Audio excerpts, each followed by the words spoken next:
ओम श्री गणेशाय नमः। नमस्कार मित्रों, आपके अपने YouTube चैनल आस्था की ज्योति में आप सभी का स्वागत है।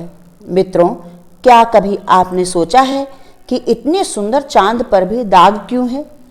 इसकी भी वैदिक और वैज्ञानिक दो कारण बताए जाते हैं। सर्वप्रथम हम आपको उस वैदिक कथा से रूबरू कराते हैं जो हमें अपने वेद पुराणों से पढ़ने और सीखने को मिली है। बहुत ही रोचक कथाएं हैं। सर्वप्रथम आप अपने चैनल आस्था की ज्योति को लाइक, शेयर और सब्सक्राइब करें और हमसे जुड़े रहने के लिए बेल आइकन अवश्य दबाएं। मित्रों, 16 कलाओं में निपुण चांद का रंग कभी दूधिया सफेद था, बहुत ही खूबसूरत था। लेकिन एक श्राप के कारण चंद्रमा का तेज क्षीण हो गया और चंद्रमा के दामन पर दाग लग गया। ऐसी ही कई पौराणिक कथाएं हैं। सर्वप्रथम हम आपको एक सूक्ष्म कथा सुनाते हैं। एक पौराणिक कथा के अनुसार सती के राजा दक्ष के यज्ञ में कूदकर आत्मदाह करने के बाद प्रभु शिव राजा दक्ष को इसका जिम्मेदार मानने लगे और उनका वध करने के लिए निकल पड़े। शिव ने राजा दक्ष पर बाण चलाया तो राजा दक्ष मृग के रूप में चांद के पीछे छिप गए। कहते हैं कि ये वही राजा दक्ष मृग रूप में चंद्रमा पर धब्बे की तरह दिखाई देता है। चंद्रमा का एक नाम मृगांक भी है, जिसका अर्थ है मृग का अंक। और एक और छोटी सी कथा के अनुसार चंद्रदेव का विवाह ब्रह्मा के पुत्र प्रजापति दक्ष और उनकी पत्नी वीरणी के 27 पुत्रियों के साथ हुआ था। चंद्रमा सबसे ज्यादा रोहिणी से ही प्रेम करते थे। बाकी 26 पत्नियों ने दुखी होकर अपने पिता से दक्ष से शिकायत किया। प्रजापति दक्ष ने दुखी होकर चंद्रमा को श्राप दे दिया और चंद्रमा को क्षय रोग हो गया, जिससे इनकी चमक क्षीण पड़ती गई। गणेश पुराण के अनुसार एक बार शिव और मां जगतजननी ने सभी देवताओं को भोजन पर आमंत्रित किया। भोजन के बाद श्री गणेश मूषक पर सवार हो घूमने निकल पड़े और चंद्रमा आकाश में स्थिर हो गए। मूषक पर सवार गणेश को देखकर चंद्रमा मन ही मन मुस्कुराने लगे, क्योंकि वे श्री गणेश की शारीरिक संरचना को देखकर उनको मजाक सूझा। अचानक ही मूषक का संतुलन बिगड़ गया, श्री गणेश गिर गए। तब चंद्रमा जोर जोर से हंसने लगे और बोले, अरे इतना मोटा पेट और हाथी जैसा शरीर लेकर मूषक पर चढ़ोगे तो गिरोगे ही ना। पेट तो देखो, पूरा अन्न का भंडार है।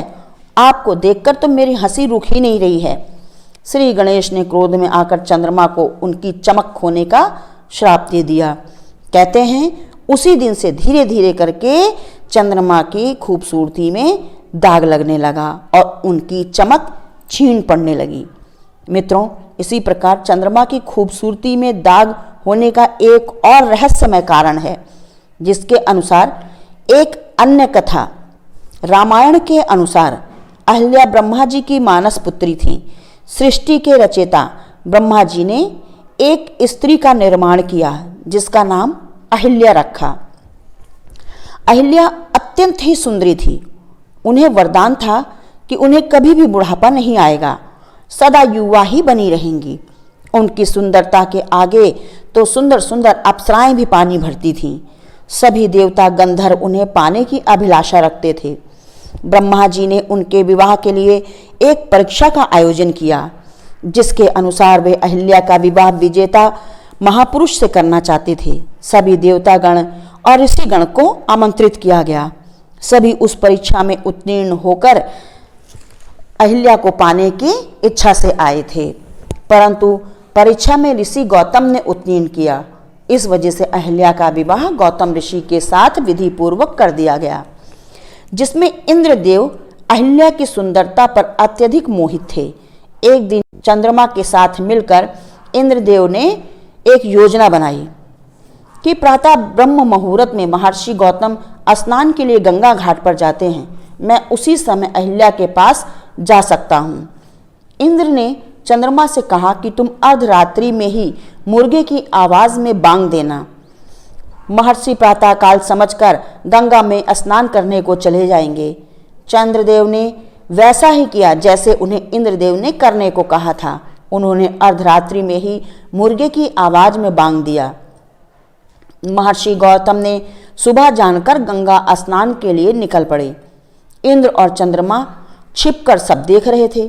उनके जाते ही इंद्र ने महर्षि गौतम का रूप धारण किया और कुटिया में प्रवेश किया और चंद्रमा को बाहर पहरा देने के लिए कहा।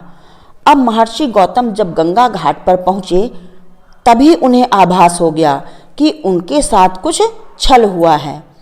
तभी गंगा ने उपस्थित होकर महर्षि गौतम को इंद्र और चंद्र के छल के बारे में बताया।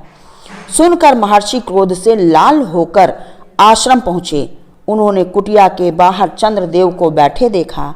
उन्होंने चंद्रमा को श्राप दिया कि तुमने इंद्र के साथ मिलकर जो भी छल किया है उसके फलस्वरूप राहु की कुदृष्टि सदा तुम पर बनी रहेगी और समय समय पर तुम पर ग्रहण लगेगा। ऐसा कहकर महर्षि ने कमंडल से चंद्रमा पर प्रहार किया। कहते हैं उसी प्रहार का दाग आज भी चंद्रमा पर मौजूद है, जो दाग के रूप में हमें दिखाई देता है। और जब इंद्र को एहसास हुआ कि महर्षि आ गए तो वो निकलकर भागे। भागते समय वे अपने असली रूप में आ गए। तब महर्षि गौतम ने उन्हें किसी भी पूजा पाठ में कोई अधिकार ना मिलने का श्राप दिया और अंदर गए तो निर्दोष अहिल्या को पत्थर बन जाने का श्राप दिया।